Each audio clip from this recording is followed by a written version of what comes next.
घराच्या बाल्कनीत किंवा खिडकीत लावलेली हिरवीगार कोरफड पाहिली की एकदम मन प्रसन्न होऊन जातं, नाही का?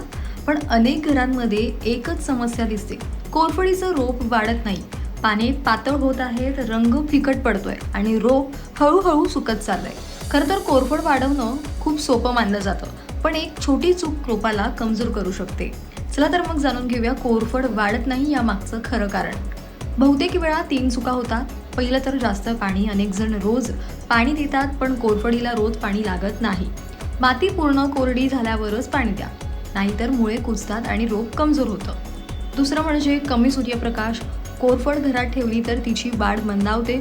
दररोज किमान 4 ते 5 तास ऊन मिळेल अशा ठिकाणी रोप ठेवा. पुरेसं ऊन मिळालं की पाने जाड आणि रसाळ होतात. तिसरी चूक म्हणजे मातीची चूक. घट्ट माती कोरफडीसाठी योग्य नाही. साध्या मातीत थोडी वाळू मिसळा, कोकोपीट किंवा शेणखत टाका, जेणेकरून माती हवेशीर राहील आणि पाणी साचणार नाही.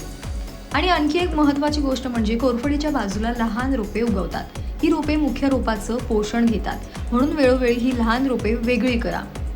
पानांमध्ये गर कमी वाटत असेल तर महिन्यातून एकदा थोडं शेणखत किंवा वापरलेली वाळलेली चहा पावडर मातीत मिसळा. यामुळे रोपाला पोषण मिळतं आणि पाने जाड हिरवीगार होतात. फक्त काही छोटे बदल करा आणि सुकलेली कोरफड पुन्हा नव्यानं बहरताना पहा. कारण कोरफड फक्त शोभेसाठी नाही तर आरोग्य आणि सौंदर्यासाठीही खूप उपयुक्त आहे.